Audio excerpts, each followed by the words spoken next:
and we're going to turn on.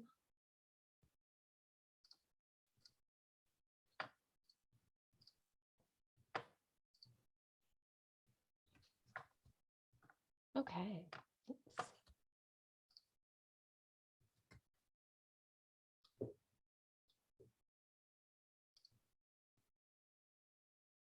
Okay, it looks like we're finally live on LinkedIn, a little bit of a delayed start there.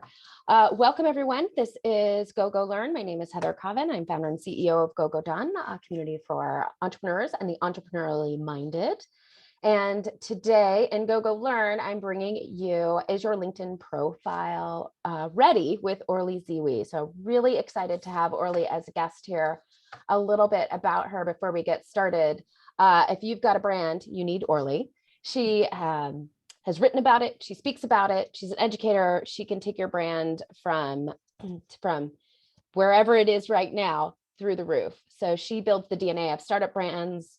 She can help solopreneurs, small to medium-sized companies kind of cut through that noise that's out there, all those ads that you see, all of those messaging, all those messages you get every day. Find that right message to get right through to that ideal client of yours. She has an amazing CV or resume. She's lectured at Wharton. She's taught in the Close School of Entrepreneurship at Drexel University and at the University of Pennsylvania. She's been featured in Medium, and her articles have been published in national publications like the Marketing Journal, Smart Hustle, and Lioness Magazine. She's a popular podcast guest and has appeared on She's All That, The Mic is Listening, and Help, My Business is Growing. She also has a book, her book, Ready, Launch, Brand, The Lean Marketing Guide for Startups, was published in May of 2021 and was the #1 new business book release in Amazon on April 2021. So all good things. Orly has been nice enough to offer us a couple of special deals. I'm going to pop that into the chat right now before I let her take over. Let me pop into that chat and grab a special deal on her book. And oops, let's try that copy paste again.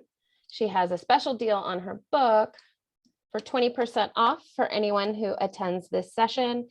And she'll be giving a special discounted LinkedIn profile session that I'll let her talk a little bit more about when she gets to the end of her presentation. But at this point, I'm going to hand the mic over to Orly. And Orly, take us away, school us on our LinkedIn profiles, please. Thank you so much, Heather. Hello, everyone. Thanks so much for attending my LinkedIn Live. So today we're going to talk about, is your LinkedIn profile ready for what's next? And when I talk about what's next, I'm really referring to the future of work and the fact that we are all going to be updating and revising and pivoting throughout our careers, really. And so I wanted to start, kind of get us in the space here, start with some stats and just some information that kind of helps us with the context of this conversation. So hold on a second. So here's, again, this is, this is what the media, of course, really loves to focus on, is all the jobs that will be lost, right? 85 million jobs. But what you don't hear is that 97 million new jobs will be created, which is 12 million more than will be lost. So it's really good news, bad news kind of thing. And I prefer to focus on the positive, which is that there are going to be a lot more jobs. And what's absolutely fascinating to me is that, 25 years ago, almost like about a third of jobs, new jobs that are now in existence, weren't even around 25 years ago. So the change, change is always a little scary. And we, again, there's this focus on, oh my gosh, we'll lose all these jobs. But the reality is that there will always be new jobs that come in. And so it's really about the opportunities that the future of work is providing for us. So this is something that, I was surprised to read that the average person changes jobs 12 times in their lifetime. And by lifetime, I mean their career lifetime. But that's a lot of change. And then, today, because of the pandemic and primarily because of the pandemic, but also because of the changes in technology, 52%, that's more than half of American employees are considering making a career change just in 2022. So imagine that we are all we are all standing in the middle of Times Square. This is kind of how I think about it in terms of a messaging storm, because on top of all, with all this change, what's also happening is the noise, just so much noise. And the key here is, how do you stand out? How do you stand out? And so here's where, I want you to, again, thinking of putting this in context, we're being messaged at a rate of roughly 12,000 messages a day. I've read, it's probably closer to 15,000 now, but even 12,000, that translates to more than 4 million messages a year, which is just inconceivable, right? Hard to imagine that we are getting this level of messaging. So social media is really the noisiest place of all, right? This is where we are all spending our time. It's been noted that social media is the new town square. It's really where everything happens, and we're spending really every day on social media.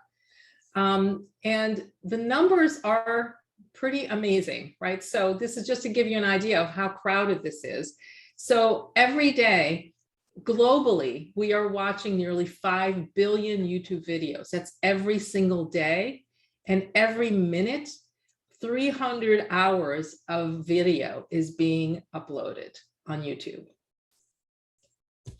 3.2 billion Facebook likes a day. That, that's a pretty big number, right? So we're busy. We're busy, and we're busy every day, and we've got a lot going on.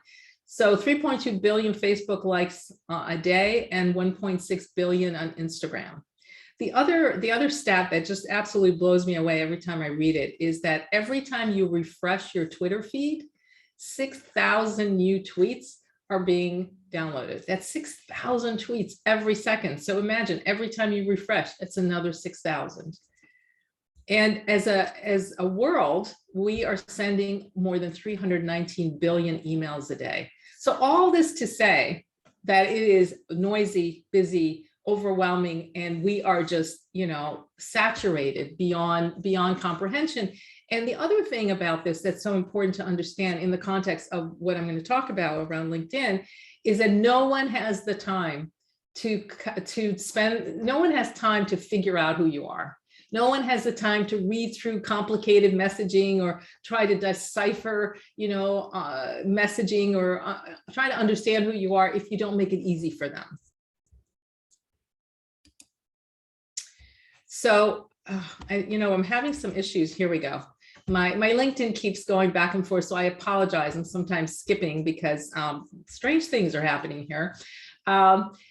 So LinkedIn, so before we talk about your profile, I want to talk a little bit more about LinkedIn per se. I've talked about the whole social media universe. Now let's talk about LinkedIn. So more than 57 million companies are on LinkedIn. In fact, every Fortune 500 company is on LinkedIn.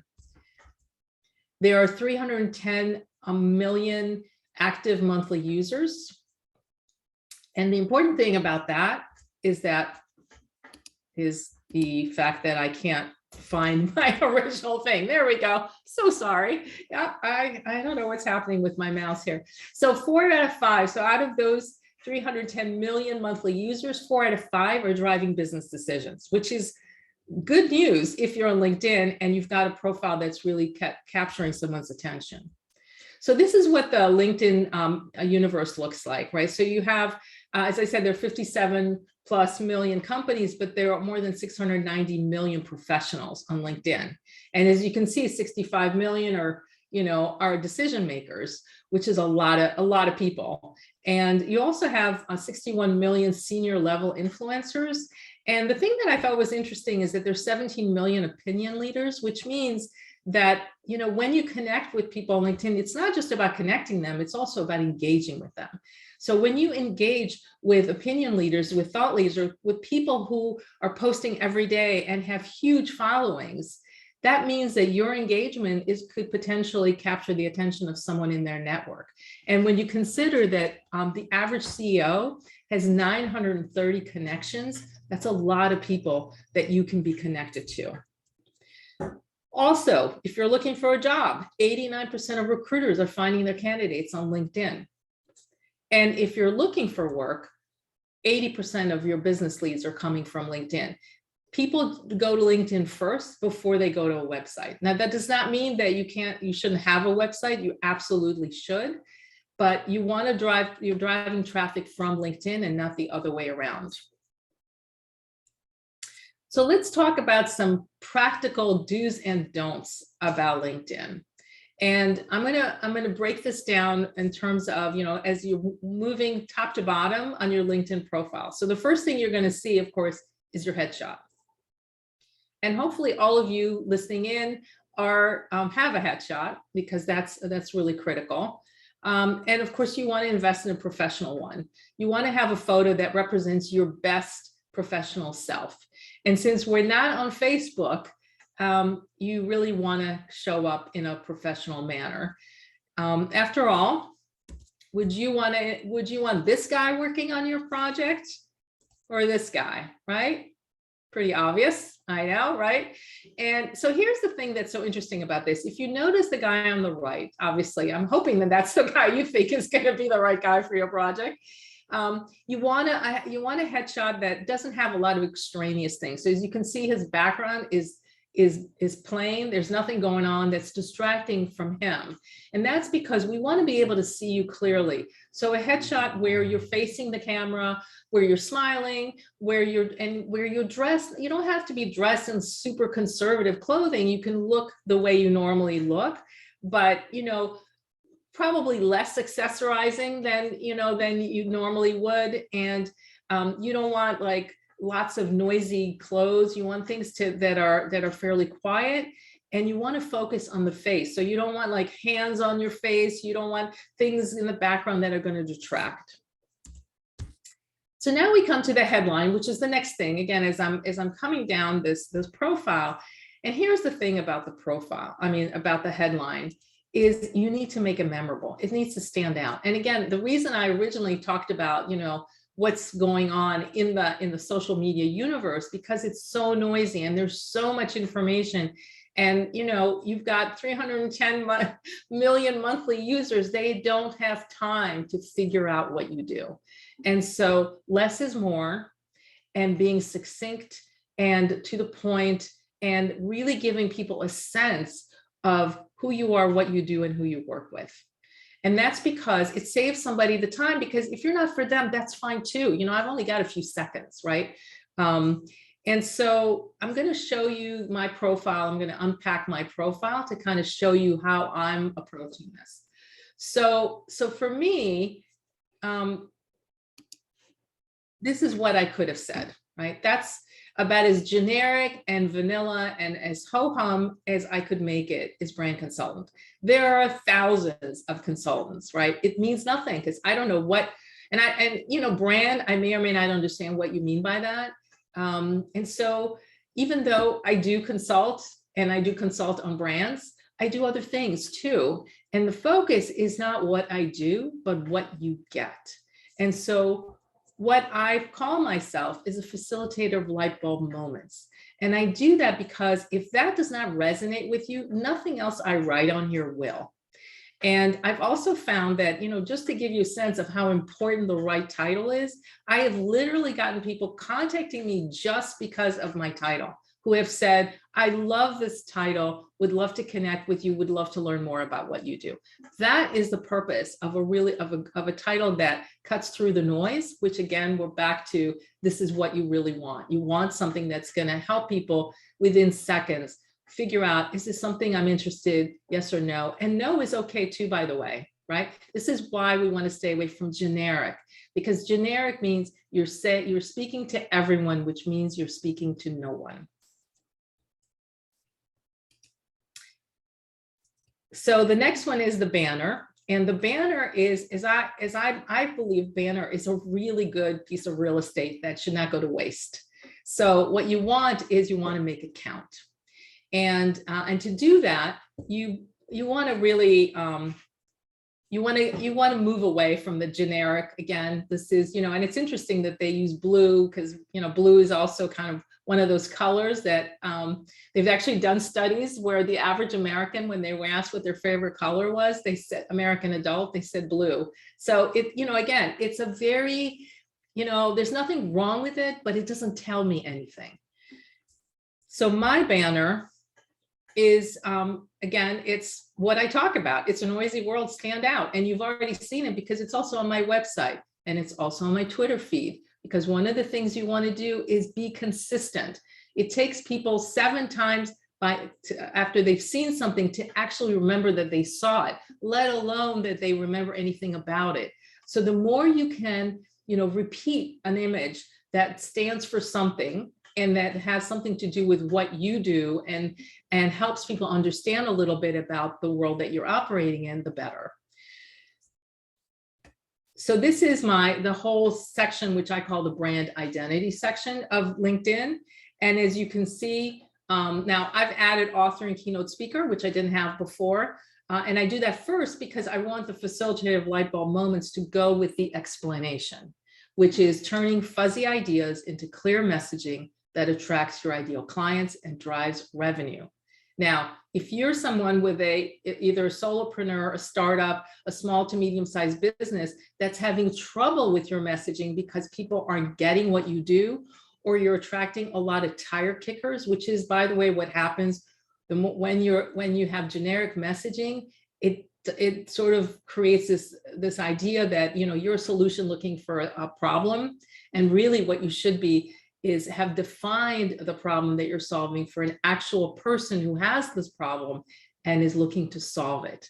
And more importantly, is looking to pay you to solve it, right? So this is so critical, so critical. I just cannot tell you enough how important it is, because again, having this level of clarity helps people to quickly identify, oh, I'm a business, I'm having trouble with my messaging, I should talk to Orly. Also, I would suggest if you have an unusual name like I do, it's nice to use that audio tool that LinkedIn provides, because now people know how to pronounce my name, which even though it seems so obvious, apparently not so much. So this is something I would suggest as well. So now we're going to talk about the About section.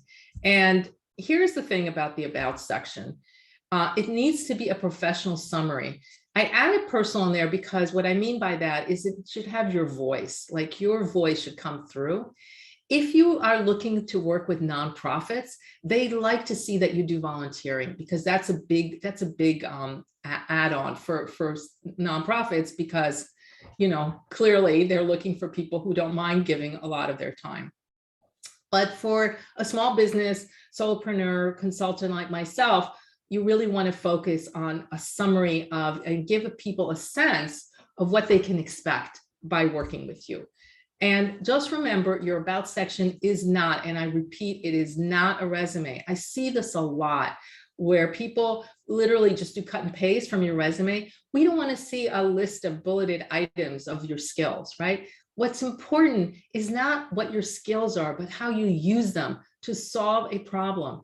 And if you're looking for a job, we want to know how those skills have helped your employer in some way, how you've used those skills to solve a problem that had an impact for a client, for in a project, maybe your team. If you talk about collaboration, it's so much more impactful to talk about how your skills, what impact your skills had, as opposed to listing them. So this is my About section. And again, repetition is good, right? You really want to repeat it, because again, by the time they get to my About, they've already forgotten, right? It's like, again, remember, we're being overwhelmed, right? Messaging is coming at us 24/7, as I say here. And so if you're a startup, it's hard to break through the noise. And what I've done is I've identified the 3 critical marketing gaps that are slowing down sales. And that's whether you're a startup or whether you're looking to grow. And those 3 things are unclear competitive advantage, which means I don't really know who we are, right? I'm having trouble even explaining it to myself. And I see this all the time. I also call it why, your why. We don't know what our why is. Why are we here? Why did we start this company? Why do people want to work with us? What is it that we're offering that our competition can't or doesn't? The second one is lack of customer clarity. This is a huge one, because again, we're back to, I'm a solution looking for a problem, because I haven't identified an actual person, a type of company that needs what I do and would be thrilled to find me. And that's, again, going back to get away from generic messaging and get focused on really clear messaging. And then finally, this disjointed and confusing messaging, which is what a lot of people do, right? It's sort of like they just try out different things, and they throw things on the wall and see what sticks. That's not how this works. You need to find really your lane and your clear marketing messages that you repeat over and over and over again. And then I talk about my brand tune-up. I don't say that I run brand tune-ups. I just say, well, here's what a brand tune-up does for you. It aligns founders and their team under a shared vision, delivers clear marketing messages that attract their ideal customers, and turns their brand into the hero of their customer journey. Let's face it, wouldn't you want to be the hero in your customer journey, right? It's really about helping people understand what they're going to get. The last thing in your about section, and I see this missing all the time, is give me a call to action.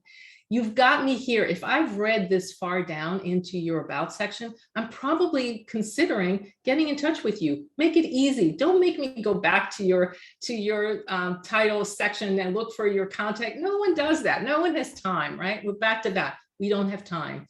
So my call to action is, if you're ready to break through the noise, let's chat, right? And then I give them, here's how you can contact me.